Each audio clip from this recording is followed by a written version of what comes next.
Bonjour cher public, bonjour chers invités. Je me nomme Amani Guesson Sarah Samuel.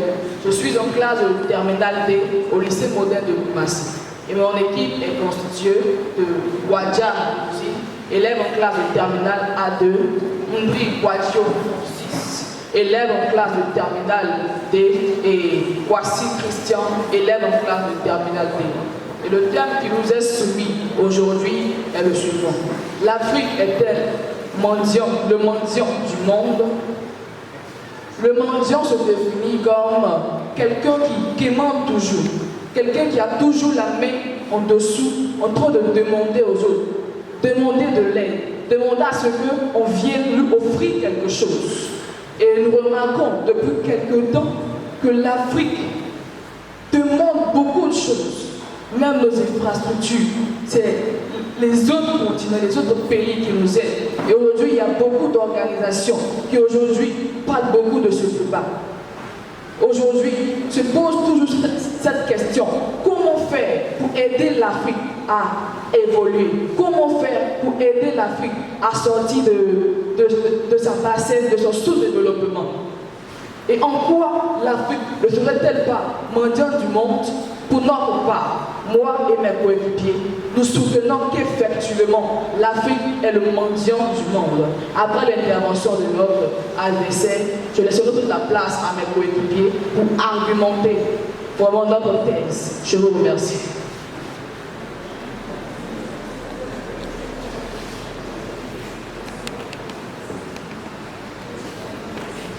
Bonjour chers orateurs, bonjour chers camarades. Je me nomme Yenchia Abba Davis, ici du centre de perfectionnement au métier de la mécanique et de l'électricité. Nous sommes là ce matin pour débattre sur le thème suivant. L'Afrique est-elle le mendiant du monde? Notre équipe est constituée de Kwaku Adolphe, de Kwame Konan Jean-Yves et de Kwaku Priscilla.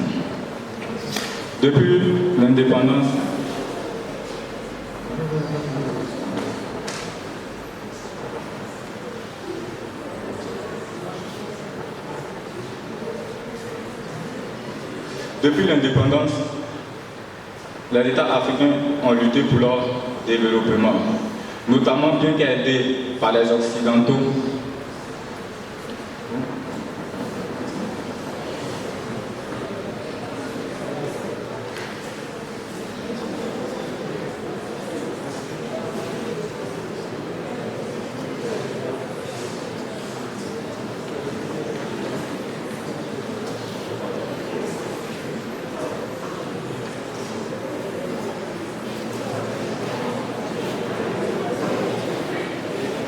Dans notre développement argumentaire, nous allons refuser cette thèse.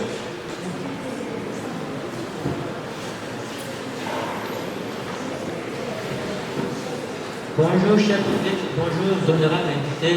Je me nomme André Pajo, voici sur le lycée modèle de Koumassi en classe de terminale D. J'ai très bien remarqué l'intervention de l'équipe adverse et j'ai remarqué qu'ils n'ont pas d'argument. Du coup, ils sont en manque d'idées pour réfuter notre thèse. Donc, à défaut de nous rejoindre, je vais dire qu'ils font semblant de défendre leur thèse. Donc, je considère qu'ils nous ont rejoints lorsque nous défendons la thèse pour laquelle l'Afrique est mondiante du monde. Maintenant, nous défendons cette thèse car nous remarquons que à tous les niveaux, le financement de l'Afrique vient de l'extérieur. Je prends le cas de la lutte contre le terrorisme. Tout récemment, il y a une nouvelle organisation qui a été formée depuis 2017, qui est le G5 Sahel, qui lutte contre le terrorisme. Il y a le Mali, le Tchad, le Niger et le Burkina Faso, ainsi que d'autres pays. Mais nous remarquons que pour financer tous ces luttes, ces financements viennent de l'extérieur. Pourquoi? Nous n'avons pas les terres les plus riches du monde. Nous n'avons pas une forêt à Godot. Donc pourquoi c'est toujours l'Europe et l'Amérique qui financent le monde? Il y a aussi l'Union africaine qui est également financée par les Européens et les Américains.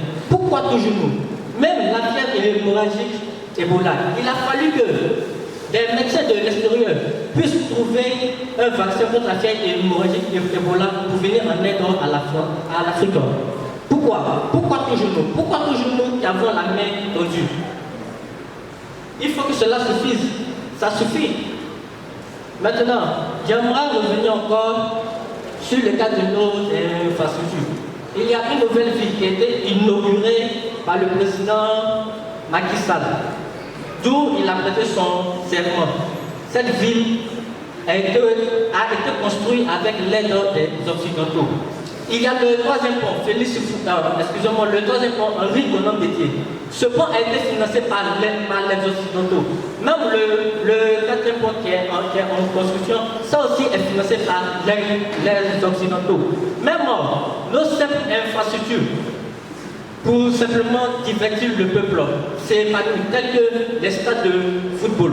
Nous remarquons aussi que le stade de foot qui abritera la CAN 2021 à Anyama est aussi financé par les Occidentaux. Donc, au vu de tous ces arguments, nous soutenons fermement, et je dis fermement et avec ferveur, que l'Afrique est le mendiant du monde. Je vous remercie.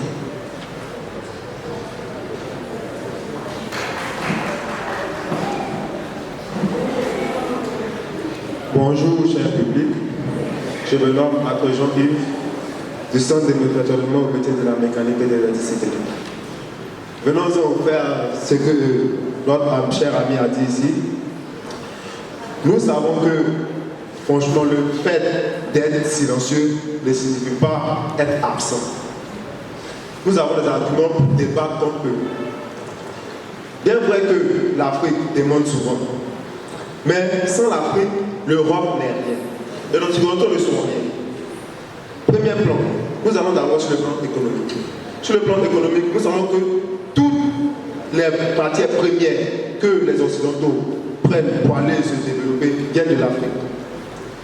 Quand parlons du cacao, le cacao, nous constatons que dans les statistiques, la Côte d'Ivoire et le Ghana représentent 60% de la production mondiale de cacao. Ce qui est juste à la main. Imaginez un peu leur chocolat, leur café qu'ils prennent chaque matin lorsqu'ils se lèvent. Si l'Afrique fermait ses portes aux matières premières, aux denrées qui arrivaient là-bas, qu'est-ce qui allait se passer? Nous ne donnons pas la main. Certes, nous envoyons, mais eux aussi, ils nous envoient de l'aide. On s'aide mutuellement. Ce n'est pas une demande, mais c'est une aide qu'on les envoie et qu'ils nous retournent. Par contre, sur le plan social, nous pouvons dire que la basilique qui avait brûlé en France, il y a le roi de Kendiabo qui avait envoyé une aide afin de pouvoir réhabiliter cette basilique-là. Tout ça ne signifie pas que l'Europe, l'Afrique est mendiante. Si le fait d'avoir aidé les Européens signifie que les Européens sont mendiants, c'est que la mendicité existe aussi en Europe. Le fait d'aider quelqu'un ne signifie pas être mendiant, mais plutôt de s'aider mutuellement, c'est ce qui est la base de la vie. Allons-nous sur le plan, toujours sur le plan économique. Nous pouvons citer aussi que lorsque il y a des guerres en Afrique, ces guerres-là, quand on a parlé de l'épidémie Ebola, tous ces scientifiques, ces grands scientifiques que le monde a connus, ce sont les Européens. C'est eux-mêmes qui créent ces maladies-là. Ils ont le droit de nous aider parce qu'ils doivent nous aider. Si les Africains meurent aujourd'hui, ils n'auront plus des gens pour les envoyer des matières premières. Ils auront besoin pour leur développement. Donc, partant de ces différents problèmes-là, nous pouvons dire que l'Afrique n'est pas le moteur du monde. Je vous remercie.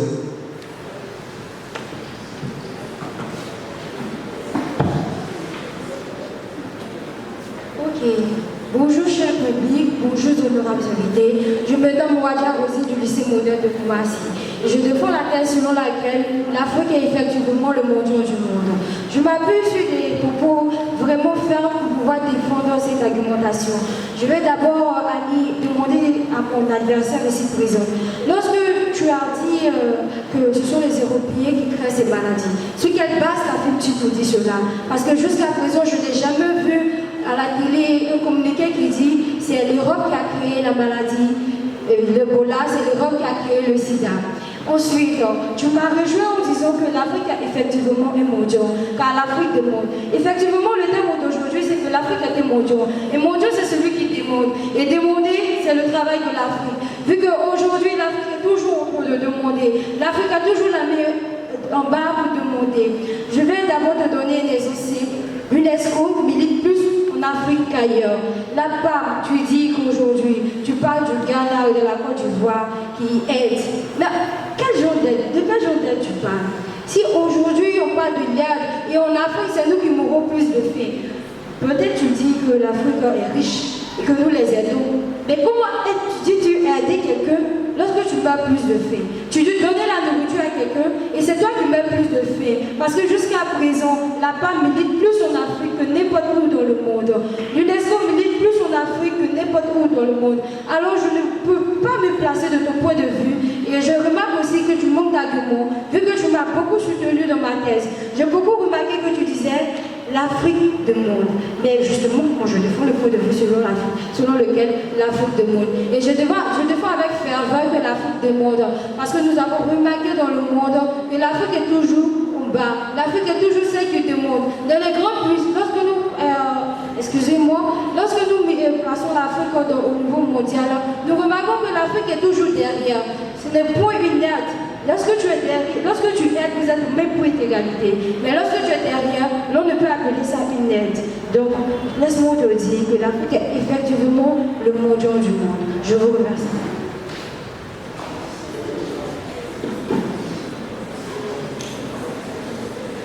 Bonjour chers organisateurs, bonjour cher public, bonjour chers débatteurs. Konan Adolphe Yao, je suis étudiant au CPDM de Koumassi. À la question, l'Afrique est-elle le mondial du monde? Nous réfutons cette question, c'est-à-dire nous défendons l'antithèse pour dire que l'Afrique est loin d'être le mondial du monde. L'Afrique est loin d'être le mondial du monde parce qu'en premier lieu, nous savons tous ici présents que l'Afrique est ce continent en voie de développement. L'Afrique est ce continent qui n'a pas encore atteint le niveau des autres. Alors, nous nous développons peu à peu. L'homme ne peut vivre de lui-même. Un enfant qui naît a besoin forcément de vivre auprès de quelqu'un pour pouvoir se développer. Et effectivement, tout ce que nous demandons au monde, ce n'est pas de la mendicité, mais ce sont les moyens pour pouvoir se développer. Nous savons très bien que lorsque même il y a comme il y a des cas en Europe, l'Afrique participe également au développement de ce monde, de l'Occident, bien sûr. Comme le disait bien Karl Marx, la lutte de toutes les sociétés jusqu'à nos jours est la lutte des classes. Nous pouvons placer l'Afrique au deuxième rang. L'Afrique lutte donc pour son développement. L'Afrique n'est pas en train de demander partout. L'Afrique n'est pas en train de passer tout son temps à demander. Mais l'Afrique cherche les moyens à se développer. En cherchant ces moyens, alors nous savons très bien que nous ne pouvons pas vivre sans demander aux autres, de nous venir en aide pour nous lever, de pouvoir nous construire. Alors, raison pour laquelle l'Afrique vole au monde pour pouvoir lui demander de l'aide. L'Afrique se tend vers les autres pour pouvoir se chercher les moyens pour se développer. Oui, l'Afrique est un continent en voie de développement et c'est pourquoi l'Afrique a besoin de l'aide de l'extérieur pour pouvoir se développer. Tout comme eux, ils avaient besoin de cette aide de l'Afrique pour pouvoir se développer. Les grandes guerres mondiales qui sont déroulées, ils ont eu besoin de l'aide de l'Afrique pour pouvoir surpasser ces guerres. Alors l'Afrique est allée en leur aide. Si le fait qu'ils soient venus demander de l'aide à l'Afrique est une mendicité, alors le fait que l'Afrique tende la main au monde pour pouvoir se développer n'est pas de la mendicité. Comme je le dis si bien, l'Afrique cherche les moyens à se développer. Oui, et c'est en cherchant ces moyens-là que l'Afrique peut demander de l'aide de l'extérieur, mais l'Afrique vit d'elle-même. L'Afrique vit d'elle-même parce que l'Afrique a toutes les ressources, tous les moyens pour se développer. L'Afrique est ce continent qu'on peut appeler le continent vert, qui regorge plein de ressources naturelles pour se développer. L'Afrique vit d'elle-même. L'Afrique n'est pas le mondial du monde. Je vous remercie.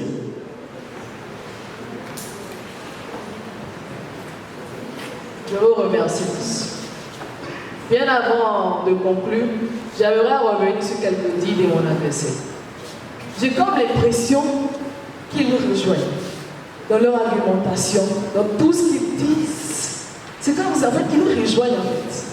Ils n'ont pas réellement d'argument pour affirmer que l'Afrique est mendiante du monde.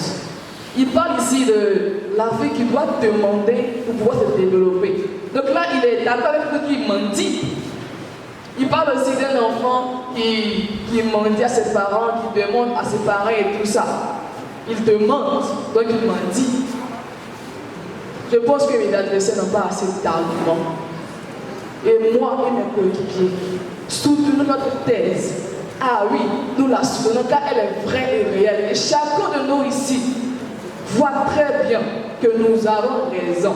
L'Afrique mendie. Et pour conclure, j'aimerais dire que effectivement, l'Afrique est le mendiant du monde. Je vous remercie. Ok, après avoir entendu de part et d'autre les arguments donnés, au terme de notre réflexion, nous pouvons retenir que bien vrai que l'Afrique est recours aux Occidentaux, mais cela ne fait pas d'elle un mendiant. N'est-ce pas les autres pays occidentaux qui viennent s'emparer de nos biens pour s'enrichir? Ainsi, la question d'ouverture reste posée. Je vous remercie.